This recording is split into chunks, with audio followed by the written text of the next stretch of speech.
Looming against the twilight of a desolate plain, a figure moves with heavy, labored steps. Once a proud beast of endurance, the bison, its shaggy coat and armor against a biting wilderness, now staggers, a grotesque testament to the fragility of even the strongest lives. At first glance, the horror is almost incomprehensible, like a surreal nightmare etched into flesh, where there should be muscle and hide. There exists an oozing, festering wound, a wound pulsating with the unspeakable activity of a thriving wasp nest. Wasps, like a malicious orchestra, hum and drone with a dissonant cacophony, their slender bodies slipping in and out of the writhing cavity. This is not the story of a predator claiming its prey, but an infestation, a siege laid upon an unassuming herbivore, leaving behind a scene that is as revolting as it is darkly fascinating. It begins, as these tragedies often do, with a minor injury, an unremarkable puncture made as the bison tore through thorny underbrush in search of grass. But nature, indifferent to suffering, seldom lets a wound stay idle. Opportunistic wasps, lured by the scent of decay, found this vulnerable terrain, this weakened colossus, and laid their claim. With clinical precision, they exploited this opening for their nesting ground. Here, they built a palace of horror, their paper-thin hexagonal cells expanding deeper into the torn flesh, as if nature herself had crafted a monument to her own ruthlessness, while the bison's immune system waged a futile war against the infection and inflammation. The wasps thrived, indifferent to the torment of their unknowing host. The infestation progresses like a macabre dance. A queen, perched on her throbbing throne of tissue, coordinates the continuous growth of her colony. Worker wasps scuttle about, their venomous stings prepared to defend their grotesque estate. Yet, even in this nightmarish tableau, the mechanical efficiency of the wasps is undeniable. In their cold industry, they build, multiply, and thrive, utterly oblivious to the bison's trembling gait and glazed-over eyes. They strip away layers of tissue, each stolen fragment nourishing the next generation of larvae. As the wound deepens, it is both a tomb and a womb. Decaying flesh gives way to burgeoning life. It is a brutal, horrifying cycle of nature that feels more like a dark allegory than an ecological reality. To an observer, it is difficult to know where to direct one's disgust. At the wasps, whose unfeeling instincts have led to this parasitic atrocity, or at the cosmic indifference of a natural world that permits such cruelty. Perhaps, in their industriousness, the wasps hold a mirror to humanity itself. Our cities, our empires, are but grander versions of their nests, often constructed without regard for the pain they might inflict on the earth or its inhabitants. And what of the bison? In its suffering, it serves as a stark reminder of nature's impartiality. There are no villains here, only survival. A pale and broken land sprawls endlessly, a theater of cold indifference where survival is a brutal dance. Here, in this frozen oblivion, we stumble upon a figure that both commands respect and stirs a sense of grotesque pity. A polar bear, a magnificent titan of the Arctic, reduced to a shivering shadow of its former glory. Its fur, once gleaming white, now clings in mangy tufts to its mottled skin. Beneath the wisps of fur lies a disturbing sight, an open wound stretched across its side, reminiscent of honeycomb, raw, seeping, and carved into the flesh. This gaping network of lesions, grotesque in its geometry, offers a stark contrast to the stark snow beneath the beast's dragging paws. Like a grotesque parody of nature's perfection, the wound teems with unwelcome life. Closer inspection reveals the insidious culprits, barnacles. These marine hitchhikers, typically content clinging to ships, docks, or whales, have found a nightmarish new perch. Embedded in the torn, pulpy flesh of the polar bear, the barnacles have sunk their thorn, anchoring tendrils deep into its very being. They encrust the surface with their coarse, calcified shells, creating a macabre mosaic that looks more like the aftermath of decay than life itself. The bear lumbers forward, dragging its unyielding burden across the icy tundra, every step pulling at the embedded parasites, sending a fresh wave of agony that reflects in its hollow. In the heart of the Arctic, where the piercing cold bites through bone and sinew, an apex predator prowls its icy domain. It is a landscape painted in shades of white and blue, a world of relentless, unforgiving beauty. Our tale begins with a solitary polar bear, a majestic creature whose presence commands awe and respect. But beneath its imposing exterior lies a harrowing struggle, an insidious invasion that few would dare to imagine. As the polar bear trudges through the snow, a dark wound festers on its shoulder, a grotesque cluster of barnacles has taken root in its flesh, their calcified shells protruding like twisted monuments of torment. The bear's once pristine fur is now matted with blood and pus, the result of relentless scratching and gnawing at the parasitic invaders. The sight is nothing short of nightmarish, a stark reminder of nature's capacity for cruelty. Barnacle infestation on a polar bear is a rare and ghastly phenomenon. These crustaceans, typically found clinging to the undersides of boats and whales, have somehow managed to latch onto the bear's skin.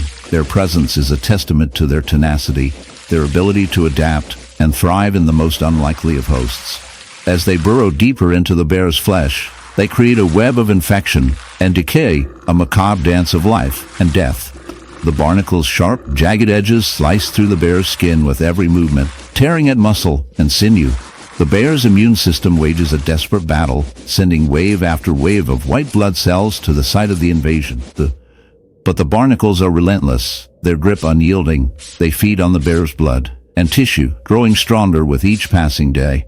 In a cruel twist of fate, the very environment that the polar bear relies on for survival has become its enemy. The icy waters of the Arctic, once a refuge from the harshness of the land, now harbor the agents of its suffering. The barnacles thrive in the cold, their growth accelerated by the frigid temperatures. The bear, weakened by the constant pain and infection, struggles to find food and shelter, its strength waning with each step. As the bear's condition deteriorates, it becomes a haunting specter of its former self. Its once powerful limbs tremble with exhaustion, its eyes dulled by the relentless torment. The barnacles, now fully embedded in its flesh, in the vast open plains where the skies stretch endlessly and the grass dances to the rhythm of the wind, there roams a creature both majestic and powerful, the American bison. But today, amidst the magnificence of nature, we turn our gaze to a haunting sight, a bison, a titan of the wild, bearing a grotesque wound that paints a chilling picture of nature's darker side. This is not just any injury. It is a horrific barnacle infestation that clings viciously to its hide, a morbid testament to the lurking dangers that can afflict even the mightiest of beings. As we delve deeper into this unsettling scenario, prepare yourself for a journey that intertwines the beauty of the natural world with a stark, visceral reality that is often hidden from our view. The barnacle wound on our bison is not merely an unsightly blemish. It is a story of survival, suffering, and the relentless force of nature's grab. To the unsuspecting observer, barnacles may seem innocuous, tiny, hard-shelled creatures clinging to rocks and ships. However, when they invade the flesh of a bison, they become a nightmare of attachment and decay. These crustaceans, adapted for life in brackish waters, find an unlikely, a distressing home on the bison's rugged skin. They burrow and affix themselves with a tenacity that defies imagination, extending their stalks like grotesque fingers into the wound, feeding off the blood and tissue of their host. As the bison roams the plains, these barnacles not only latch on physically, but also wreak havoc biologically. The wound festers, becoming a breeding ground for infection. What was once a proud beast, grazing in the sunlight, now struggles under the weight of an infestation that has turned its hide into a battleground. The sight is both shocking and fascinating. It demonstrates the cruel intersection of parasitism and survival. This infestation creates an environment where the bison's immune system is under constant attack, leading to an exhausting fight for life against an attack that is slow and insidious. Over time, the stress from this condition compounds.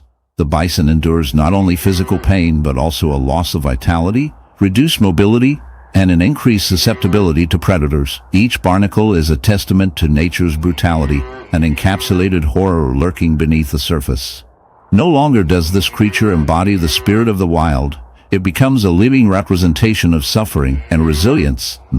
The barnacle, through its insatiable hunger, transforms the bison into a shadow of its former self, illustrating the relentless march of ecological imbalance. But let us also explore the broader implications of this infestation. The bison is a symbol, a cornerstone of the North American ecosystem. With its majesty comes responsibility. Humans, in their constant quest for progress, have meddled with nature's balance, polluting waters, introducing non-native species, and disrupting habitats. The barnacle infestation serves as a grim reminder of these. Amidst the vast and mysterious depths of the ocean, there swims a giant, majestic, but marred by a gruesome testament to the relentless forces of nature. This titan, a great whale, bears a ghastly wound inflicted by a relentless infestation of barnacles. The wound, festering and raw, tells a harrowing tale of the sea's darker side. Encrusted around the edges of the wound, the barnacles cling with a tenacity that belies their tiny size. These crustacean invaders, though seemingly insignificant, have latched onto the whale's skin, creating an agonizing tableau of decay and parasitism. In the unforgiving world beneath the waves, barnacle infestation is an inexorable reality for many marine creatures. These steadfast hitchhikers attach themselves to their unwitting hosts, using a potent adhesive, embedding their sharp, calcified shells into the flesh. For the whale, this infestation is not just a cosmetic blemish, it's a persistent agony. The barnacles bore into the skin, creating open sores that bleed and ooze. The relentless irritation forces the whale to scratch against rocks and other surfaces, exacerbating the wound and allowing bacteria and other pathogens to fester. This gruesome cycle of infestation and infection transforms a once powerful leviathan into a writhing mass of torment and decay. Under the cold, indifferent gaze of the ocean, the barnacles thrive. They feed on plankton and other microorganisms, their feathery appendages waving through the water to capture their microscopic prey. But for the whale, each feeding frenzy is Here's the requested response, as the African sun casts its golden glow over the vast plains. An ethereal creature prowls through the amber grasses. It is a white lion, a rare and majestic anomaly, its fur glowing like a spectral apparition against the verdant backdrop. But as the camera zooms closer, the lion's otherworldly beauty begins to unravel into something macabre, almost grotesque. A gaping wound mars its flank, a horror show of raw, inflamed tissue, seething with an unnatural menace. This is no ordinary injury. Clinging to its flesh are barnacles, parasitic crustaceans typically found latched onto the hulls of ships or the carapaces of sea turtles. Yet here they are, grotesque stowaways on a terrestrial predator, transforming this proud beast into a living, breathing tableau of revulsion. The barnacles have embedded themselves deep into the lion's flesh, their calcified shells protruding like a morbid bouquet of decay. It is as if the ocean, in a vengeful act of rebellion, has claimed dominion over this land-bound titan. The lion moves with an almost hypnotic gait, its steps heavy with the burden of its affliction. Flies buzz incessantly around the wound, attracted by the fetid stench of necrotic tissue. The lion pauses to lick at the area, its rough tongue rasping against the barnacle-encrusted flesh. But this futile attempt at relief only serves to spread the infection further, as bacteria from the wound seep into the lion's bloodstream, setting the stage for a slow, agonizing demise. How, you might wonder, did this bizarre and horrific infestation come to pass? The answer lies in the strange and often brutal interplay between nature and circumstance. Barnacles are not inherently parasitic. They are opportunistic hitchhikers, clinging to any surface that offers stability in the tumultuous world of the ocean. Their larvae drift aimlessly through the water until they find a suitable anchor, be it a rock, a whale, or, in this case, the unfortunate flesh of a white lion. It is believed that the lion, in a desperate attempt to cool itself, had ventured into a coastal lagoon contaminated with barnacle larvae. The microscopic invaders latched onto the lion's damp fur, their adhesive secretions cementing them in place. Over time, as the larvae metamorphosed into hardened adults, they burrowed into the lion's skin, exploiting every biological vulnerability to carve out a grisly sanctuary. The barnacle's survival instincts are both fascinating and horrifying. Equipped with feathery appendages known as cirri, they rake the lion's wounds for nutrients, effectively feeding off the blood and tissues of their unwilling host. Their calcified shells provide them with an impenetrable fortress, rendering them nearly impossible to dislodge.